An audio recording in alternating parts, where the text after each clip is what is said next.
Balanceamento de equações químicas. O que é e como realizá-lo? Sejam bem-vindos ao canal, eu sou o Bruno e aqui eu apresento conteúdo das matérias de exatas. Se esse conteúdo pode te ajudar nos seus estudos, já se inscreve aqui no canal que toda semana tem vídeo novo. As reações químicas são representadas por equações, e as quantidades de reagentes e produtos formados são ajustadas pelo balanceamento da equação. Mas afinal, o que é balancear uma equação química? Balancear uma equação química é garantir que a quantidade de cada elemento antes da reação seja a mesma que depois da reação. Ou seja, nenhum átomo de nenhum dos materiais ele surge ou ele desaparece durante a reação. Em outras palavras, quer dizer que a quantidade de átomos que entra na reação tem que ser a mesma quantidade que sai. Por exemplo, se numa reação entrarem 10 átomos de carbono, tem que sair 10 átomos de carbono. Isso vale para todos os materiais. Uma equação química ela apresenta a fórmula das substâncias envolvidas na reação, como aqui, ó, esta e esta. Enquanto que os índices, que são os números que ficam na frente, representam a quantidade de cada uma delas. Aqui seria o 1, aqui 5, 3 e 4. Então nós temos 5 moléculas dessa, 3 dessa e 4 desta. Até aqui nós vimos que numa reação química, representada tanto pela fórmula quanto por esse esquema, onde nós temos 2 de A com 2 de B, vai sair AB, AB. Então, na entrada, 2 vezes A e 2 vezes B. E na saída, 2 vezes A e 2 vezes B. A e A, B e B. Então, o que aconteceu? Os átomos foram remanejados, mas a quantidade que entrou é a mesma que a quantidade que saiu. Aqui, nós temos uma equação balanceada. Já esse aqui embaixo, ó, entra um A, um B e sai um B com 2 As. Ela não está balanceada. Por quê? Entra um A e sai 2. Então o que a gente tem que fazer? Colocar o número 2 aqui na frente. Dessa forma, entram 2 de A e 1 de B. E saem 2 de A e 1 de B. Agora, ela está balanceada. Para que uma equação química esteja balanceada, nós precisamos respeitar a lei da conservação das massas. O que é isso? É aquilo que tudo que tem antes da reação tem que ter depois da reação, em quantidades. O que vai mudar é a disposição. Por exemplo, aqui, o A e o B estavam separados, saíram unidos. Aqui nós tínhamos 2 de A com 2 de B. Saiu um A e um B, um A e um B. Então mudou a disposição, mas não mudou a quantidade. Para balancear uma equação, nós precisamos escrever primeiro a equação não balanceada, que seria só o que está em preto. C3H8, O2, CO2 e H2O, onde nós temos os reagentes à esquerda e os produtos à direita, sem os índices vão aparecer depois. E o balanceamento da equação é essa parte de colocar os índices, onde a gente vai ajustar as quantidades de entrada e de saída. No método das tentativas, o primeiro passo é balancear os elementos que aparecem uma única vez tanto nos reagentes quanto nos produtos, como aqui, ó. Carbono, como reagente, só aparece uma vez, só aqui. Como produto, só aqui.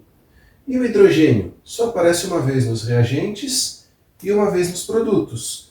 Já o oxigênio, ele aparece uma vez nos reagentes e 2 vezes aqui nos produtos. Então o oxigênio vai ficar por último. No segundo passo, a gente pega os elementos selecionados no primeiro e vê qual que tem o maior índice.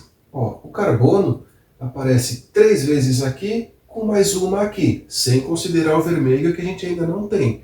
Então o carbono aparece 4 vezes. E o hidrogênio? 8 aqui, mais 2 aqui, porque esse 4 também a gente ainda não tem. Portanto, nós iniciamos pelo hidrogênio, de índice 10. O terceiro passo é fazer a divisão. 8 por 2, quanto que vai dar? Vai dar 4.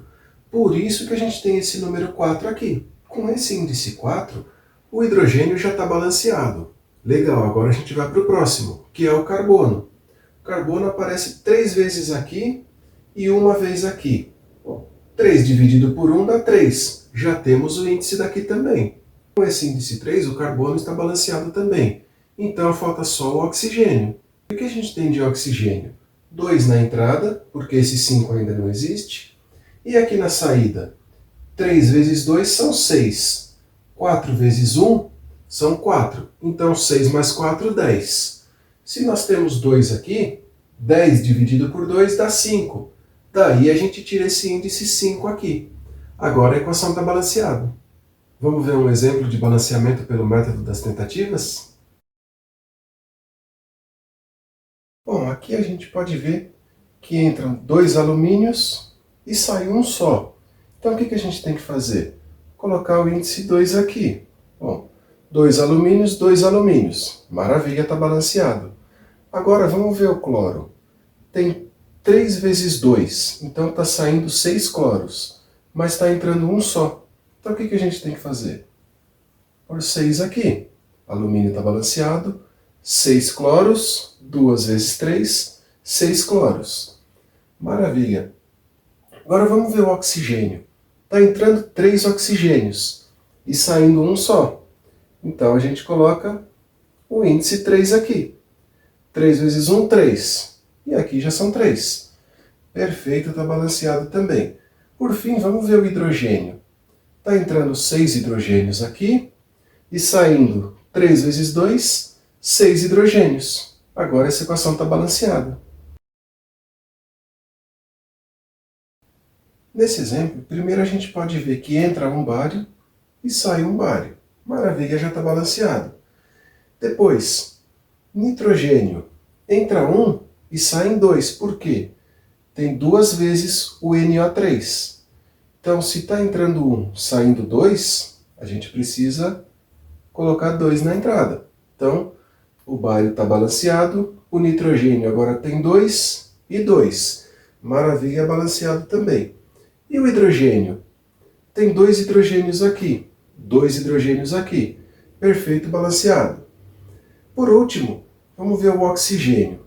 O que entra de oxigênio? 4 aqui, mais 2 vezes 3, que são 6, são 10 no total. 10 na entrada. E na saída? 3 vezes 2, 6. Mais 2 daqui, 8. Mais 2 daqui, 10.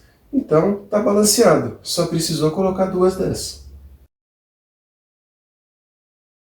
O método algébrico é mais utilizado para balancear equações complexas. E o primeiro passo é colocar letras no lugar dos coeficientes, como aqui, ó, A, B, C e D.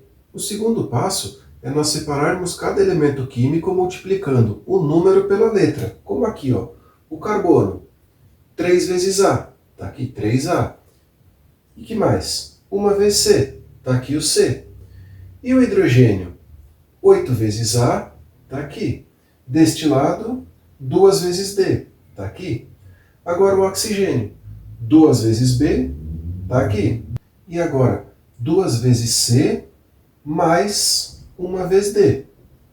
O terceiro passo é atribuir um valor para uma incógnita e calcular as outras. Por exemplo, se a gente determinar que o A vale 1, o C vale 3 vezes 1, 3. Então aqui, a gente vai calcular que 2 vezes D vale 8, então D vai valer 4. E aqui, para determinar o B, a gente já tem o valor de C e D calculado anteriormente e determina o valor de B. Dessa forma a gente balanceia. Mas o 1, a gente sabia que era o valor daqui. E se pusesse um valor diferente, por exemplo, 2? Todos os valores dariam o dobro. Então nós poderíamos simplificar, ficariam 2, 10, 6 e 8. Então dá para dividir todo mundo por 2. Vamos ver um exemplo de balanceamento pelo método algébrico? Pelo método algébrico, nós colocamos os índices A, B e C. Agora vamos separar cada elemento. O que a gente vai ter? 2 vezes A. E do outro lado? 1 vezes C. Então, C. Quem mais aqui? O que a gente vai ter? 5 vezes A mais B. Vai ser igual a 4 vezes C. E agora? Quem que falta? 2 vezes B. Então, 2B vai ser igual a 3C. 3 vezes C. Se nós atribuirmos para A o valor de 1, o que a gente vai determinar? O valor de C, 2 vezes 1, C é igual a 2. E para determinar o B, a gente usa essa aqui. 2B, vou separar aqui, é igual a 3 vezes C. Só que o C vale 2. Então vamos já pôr o valor 2 aqui. 2 aqui com 2 aqui cancela. B é igual a 3. Dessa forma, ó, já temos o valor de A aqui, de B aqui e de C aqui. Portanto, como vai ficar a equação balanceada? P2O5 mais B, 3. 3H2O, que vai resultar em C vale 2. Então, 2H3PO4. Vamos conferir? O que está entrando? Ó? 2 vezes 1, 2. Aqui também tem 2. 5 mais 3 são 8. 2 vezes 4, 8. E aqui 3 vezes 2, 6. 2 vezes 3, 6 também. Temos a equação balanceada. Nos exercícios ficou mais claro o mecanismo de cada método? O balanceamento de equações é importante para nós realizarmos os cálculos estequiométricos e a quantidade de reagentes e produtos. Por exemplo, se eu preciso de uma determinada massa de um produto, eu vou conseguir calcular quanto eu preciso de cada reagente para obter esse produto. Eu espero que esse vídeo tenha te ajudado, e agora que você já é inscrito aqui no canal, deixa seu like e nos comentários uma sugestão para o próximo vídeo. Abraço, até o próximo vídeo.